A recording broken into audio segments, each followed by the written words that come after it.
Hey guys, it's Exa and welcome back to my closet. If you can't tell by now, I love all things glitter and sparkle and sequins and rhinestones and pink and girly and just all fun, glittery, Cinderella type stuff. So today we're going to be taking this pair of simple nude Louboutins and turning them into a pair like these, covered in beautiful crystal rhinestones, except this pair will be done in pink. So as some of you may know, I have previously done a couple different rhinestone blinging videos. So first I did a pair of suede boots, which you guys absolutely loved and requested that I do some with other types of shoe materials too. So if you guys are subscribed, then hopefully you saw the beautiful Versace heels that I did on a soft calf leather. And I figured to round out the series this week, we are going to take a pair of patent leather Louboutins and cover those in hot pink rhinestones as well. I actually already did that to a pair, and they were probably one of my favorite pairs of heels that I've ever had, and I just absolutely adored them. But then I ended up selling them and made a profit on it, so it was totally worth it. And I just had to be patient until the right pair of beat up Louboutins came my way again, and here they are. So we're going to go ahead and fix these guys up with some pink rhinestones as well.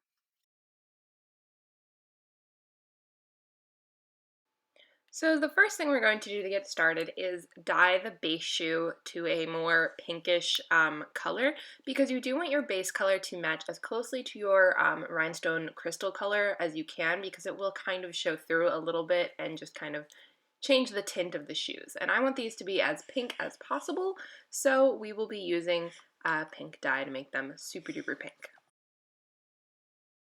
So I'm not being super careful with this because I am going to be completely covering the shoes, and we just kind of want to get a little pink tint to them. I don't care if it's super even throughout the whole shoe.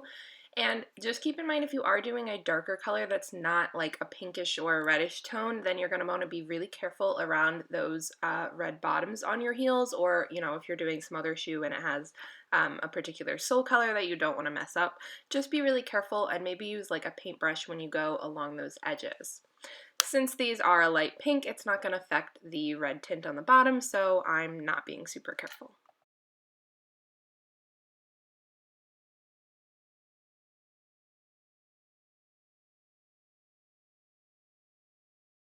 So now that the shoes are more pink, we have our rhinestones.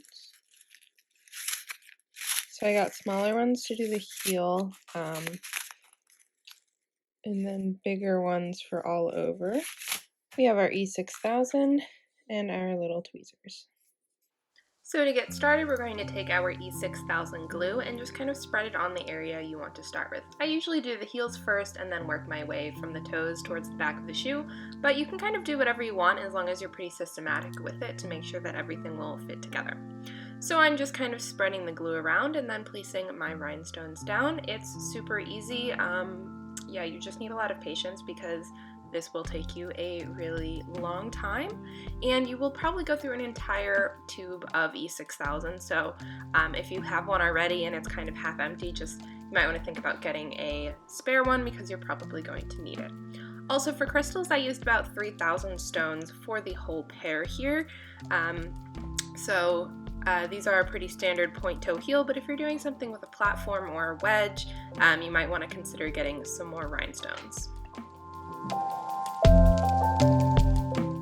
So now that we have our heels done in our smaller crystals, we can go ahead and get started on the rest of the shoe with the bigger size ones.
methodically and start by outlining the whole sole of the shoe and then going around and starting with the toe and working my way to the back. You don't want to be spotty with this because then you might end up with seams where the rhinestones don't line up correctly, and that just doesn't look as neat and orderly.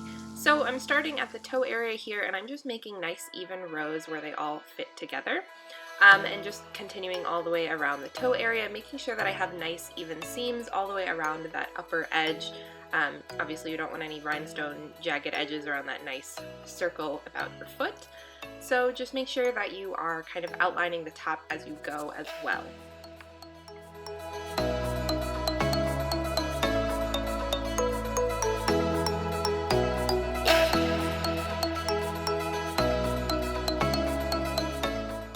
I'm just continuing around the side of the shoe here, and I tend to kind of do both sides at the same time. Like I'll do a section on one side and then a section on the other side, but if you are doing this, make sure that you're being careful where you're holding the shoe because it does take a little bit for that glue to fully dry, and you don't want to accidentally push your fingers in and move some of the rhinestones that you just carefully placed.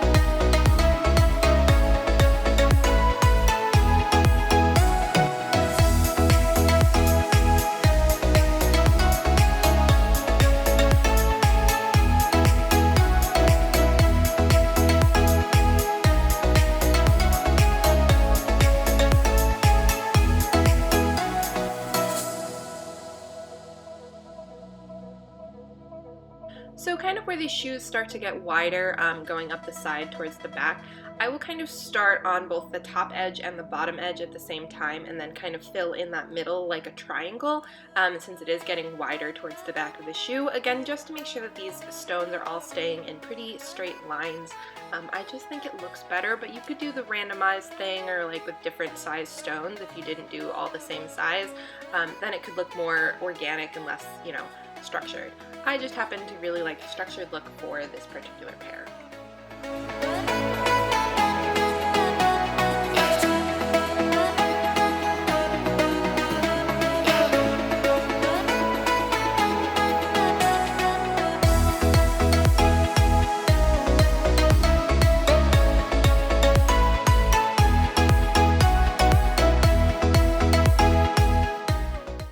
And I find if you're finishing up in the back, it's the easiest to hide the seams and kind of adjust the stones across the rows to make sure that everything's going to line up evenly across the shoe here. So again, I'm just kind of making nice even rows and finishing up that little tiny gap on the back, and then we are done and we can do the second shoe, which you're welcome I did not film both shoes because that would take forever.